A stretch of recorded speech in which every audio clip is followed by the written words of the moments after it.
Korea has conducted a missile drill hitting targets in the East Sea, designed to be the same distance away as North Korea's nuclear test site.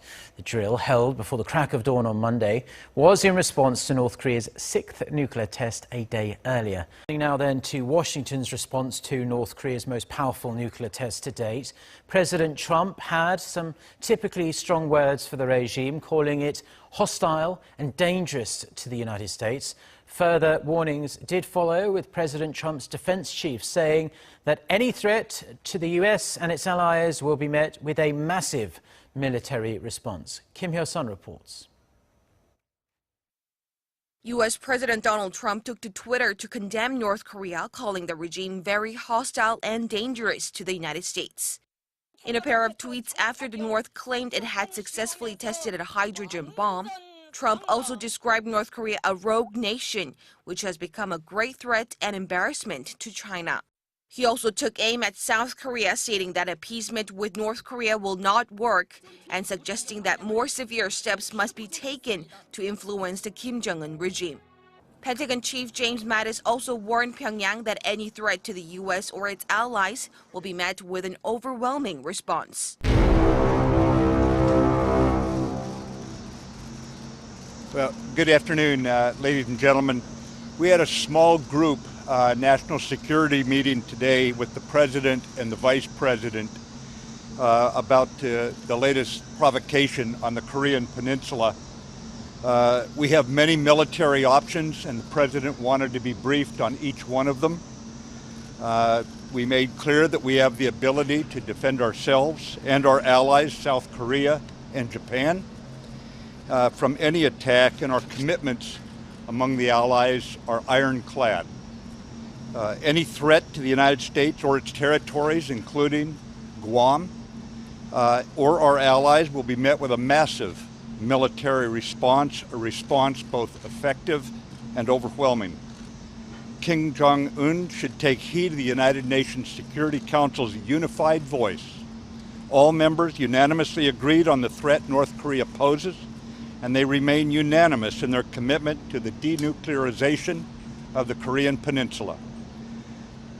Because we are not looking to the total annihilation of a country, namely North Korea.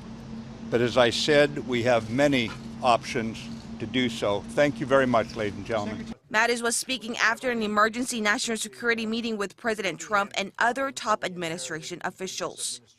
Looking to constrict North Korea's activities, U.S. Treasury Secretary Steve Mnuchin said Washington will consider cutting off all trade with individuals and agencies that do business with Pyongyang. Speaking on Fox News on Sunday, Mnuchin said a new package of sanctions will be laid out in order to economically isolate North Korea. The South Korean military gave its own response to Pyongyang's 6th nuclear test by firing off a ballistic missile and air-to-ground missiles. The simulated target was North Korea's Punggye nuclear test site. South Korea's Joint Chiefs of Staff says the drills were aimed at warning the regime for its latest nuclear provocation. The military fired a land-based Hyunmoo-2A ballistic missile, which has a range of 300 kilometers, and a SLAM-ER missile from an F-15K fighter jet. Officials say all the missiles accurately hit their designated targets. The Joint Chiefs of Staff say the drills were conducted against a target in the East Sea. The range to the simulated targets was set in consideration of the North's nuclear test site in its northeastern province. Officials added that the drill shows Seoul has the capability to target the origin of an attack and key enemy facilities in a time of crisis on the Korean Peninsula. Seoul and Washington are also planning to hold a combined military exercise in the next few days to jointly respond to the recent nuke test. North Korea conducted its 6th and most powerful nuclear test to date on Sunday. Experts say it was 6 times stronger than the 5th test and 11 times more powerful than the 4th. Kim Hyun-bin, ARIRANG News. The UN Security Council will hold an emergency meeting later today to discuss their options following North Korea's latest act of defiance. Council members are likely to discuss the broadening of sanctions on the regime on top of measures adopted just last month, already considered the toughest measures ever imposed on Pyongyang. Let's get an expert's take on the current situation following North Korea's biggest nuclear test to date. I'm joined now by Bong Young-sik, Research Fellow at Yonsei University's Institute for North Korean Studies. Professor Bong, thanks for coming in. Good morning. So first of all, in your mind, what is North Korea trying to achieve here? Is it solely about ensuring its survival, or is there something else going on as well? Well, in the eyes of North Korea, those two goals are not separable.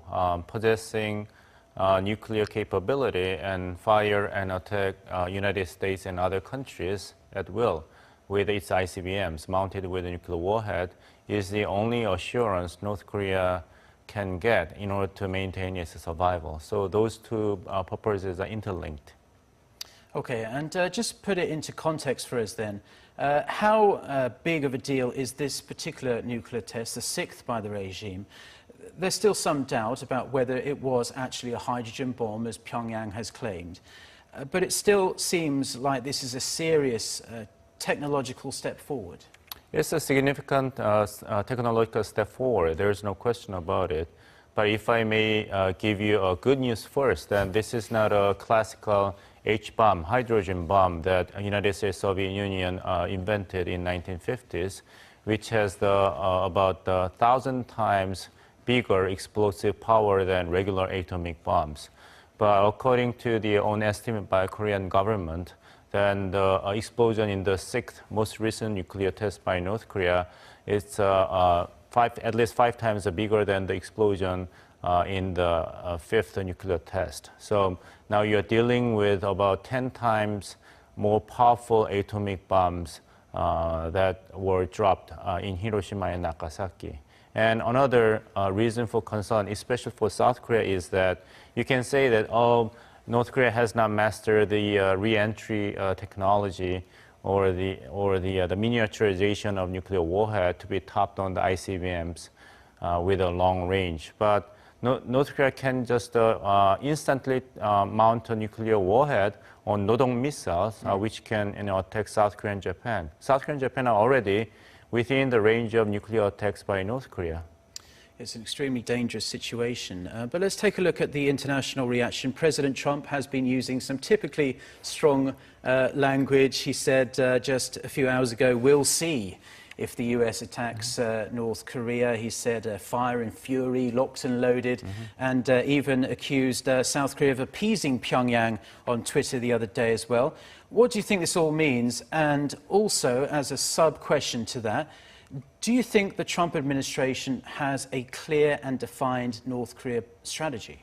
Answering your second question first, no. The Trump administration doesn't seem to have a very clearly thought out and tailor-made North Korea strategy, considering all these haphazard and confusing remarks by President himself and major members in the cabinet in charge of foreign policy and national security, which gives a very mixed signals to its allies and North Korea as well. So North Korea must have thought that all these flamboyant rhetorics of fury and fire, lock and loaded, are basically pompous and empty threats.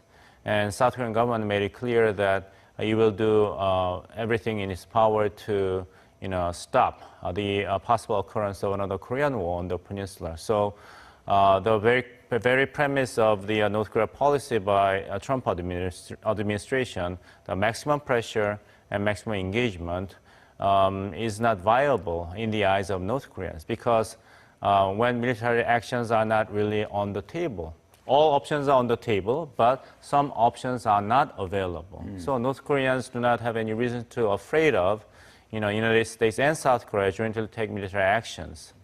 That's not in the cards. So North Korea goes ahead with more ICBM and nuclear tests. In regards to South Korea's response, President Moon Jae-in finds himself in a pretty tough spot at the moment. This is not a good season to be president in South Korea. Yeah, that's right. But he said that this latest nuclear test is going to further isolate North Korea. But how do you further isolate the biggest outcast in the world? Right. This monk is already on a strict diet, right? Yeah. So that reveals a very sad, harsh reality that South Korea has to deal with. South Korea, unfortunately, does not have independent capability to initiate major change of behavior on the part of North Korea. So rather than trying to be on the driver's seat, when South Korea does not have the car key to drive, South Korea needs to take time to build its own strategic asset and political influence to set the agenda that will be satisfactory to all parties involved. And finally, we are unfortunately running out of time, but we know it's hard to predict what North Korea will do next, but we'd like to know, in your opinion, what you think might happen in the coming weeks and months. Do you think we're going to see more provocations, another ICBM test, another nuclear test? Or do you think this nuclear test was the last in a series of big provocations that the regime in Pyongyang will use as a kind of bargaining chip? Now, look, we need negotiations, direct negotiations with the United States.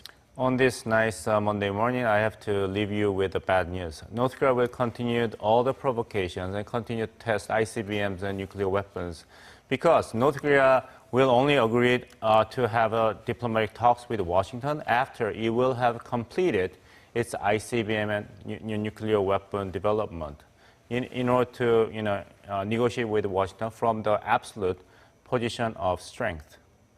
And quickly then, you don't foresee any US strike on North Korea at all, military strike? No, that's highly unlikely because the flip side is too high.